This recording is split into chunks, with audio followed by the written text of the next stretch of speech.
Hi and welcome to the Archives of Warcraft, a series where we look at vanilla dungeon features that are still in the game but aren't really used now to find out what they were originally for. If you want to see others in the series, I've put an annotation up there where you can go to the playlist. What we're going to do for this one, it's going to be quite a short one, but this is on the Temple of Atal'Hakkar, or otherwise known as the Sunken Temple, just to round off my series of the high level dungeons before I start to look at some of the lower level ones in the coming weeks.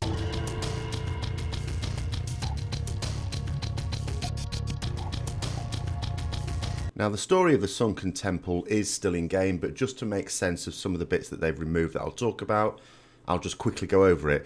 So the temple itself was erected by the Atal'Hakkar, which are trolls who want to bring back into the physical world a long dead god called Hakkar. Now Ysera, who is the leader of the Green Dragonflight, finds out about this and she sort of blasts it underwater and kills off all the trolls, or so she thinks. And then also sends in some of her dragons to guard the place. So that's why we have Green Dragonkin.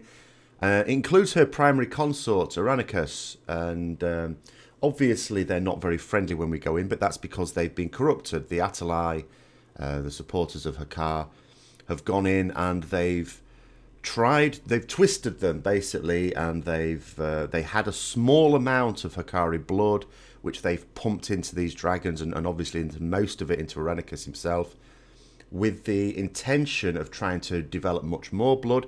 For you science buffs there, you could argue that this is World of Warcraft's answer to the polymerase chain reaction. Once they have enough of this blood, they intend to summon Hakkar back into the world, and this is where you come in. A number of the bosses in Sunken Temple had things you had to do to be able to access them. It looks fairly open plan, you could just go straight to each boss. But in actual fact, I mean, as still happens now, Shade of Aranicus, if you want to kill him, you have to kill the Prophet first, and if you don't, you go up to him, but he's not targetable, and that's the same as the case is now. But the Prophet himself, you couldn't just go straight to when the instance was in the sort of vanilla form. You notice up around at the top, you can see various balconies, and in these balconies were various like troll mini bosses, and there were 6 of them all together on 2 different levels up there. I mean, now the Sunken Temple is all on one level, the actual dungeon area. It was on multiple levels. And the troll bosses, we call them bosses, they didn't really drop anything. There was a small chance of dropping something that might not be totally useless. The reason you did them was purely to be able to access other parts of the dungeon.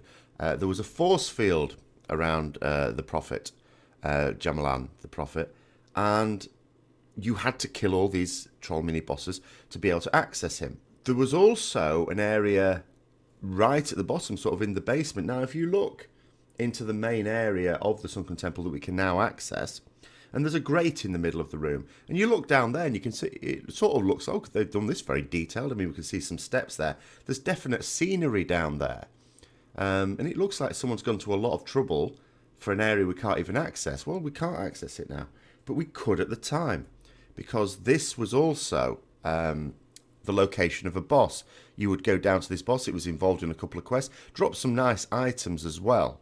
This boss, Atal'Hakkar, was a troll boss, like a big troll berserker type boss.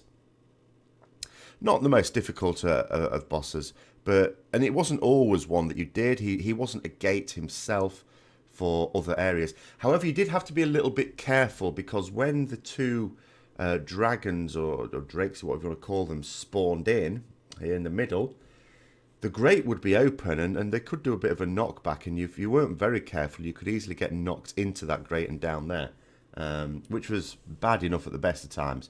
But if that boss was still down there, that'd be double trouble.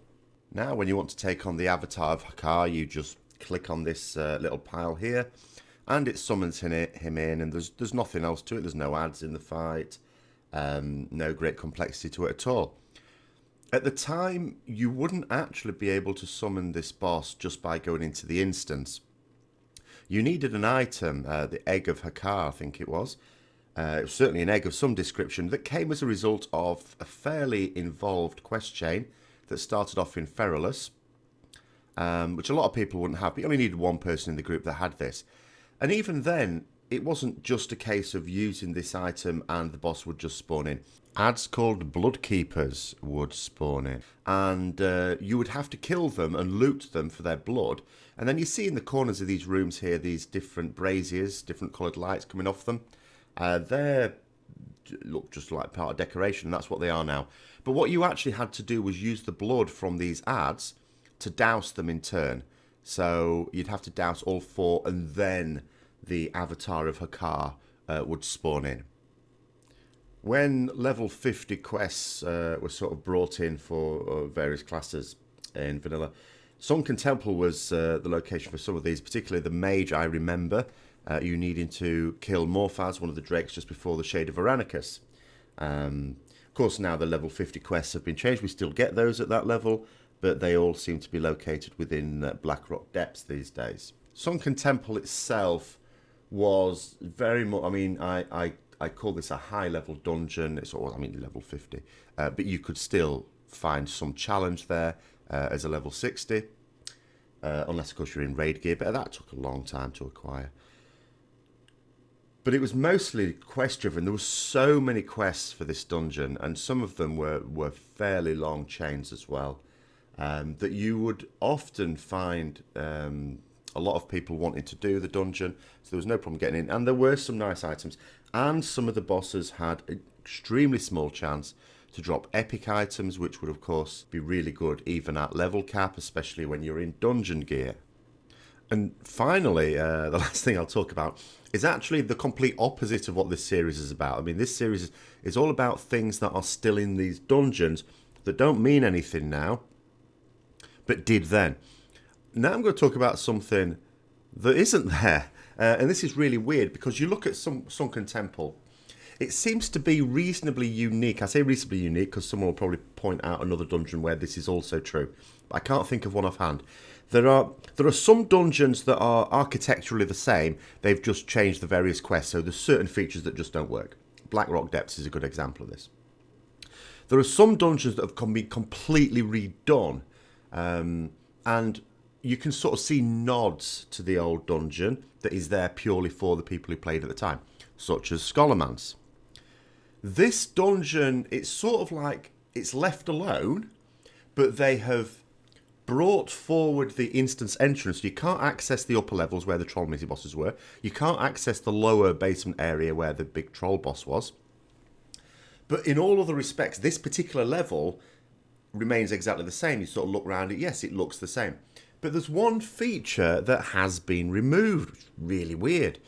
And that is that the Shade of Aranicus himself. What you used to do for the quest that still exists, where you get the trinket for killing him, you still used to get a trinket. It was green quality then, I believe. Someone can correct me on that. I'm pretty sure it's green quality, but it doesn't matter. It was the same sort of trinket. But what you did is you killed the boss and then you looted the essence of Aranicus. And then you turned to a brazier if you're facing him, to the left. And then you used it on that brazier and then you sort of got your quest reward. The brazier is completely absent now.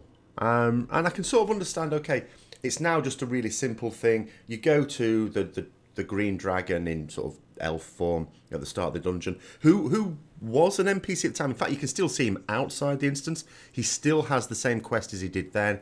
Except this time it just doesn't lead into the Sunken Temple. But now he just gives out all the quests. And you just sort of killing him and go into him to get your reward. But it is really weird that they've actually removed the brazier. So they've changed more of the architecture than just saying where the instance is now. So that's my look at Sunken Temple, or the Temple of Atal'Hakkar if you're going to be pedantic. And it also rounds off, as I say, all the dungeons where you might reasonably go as a level cap player.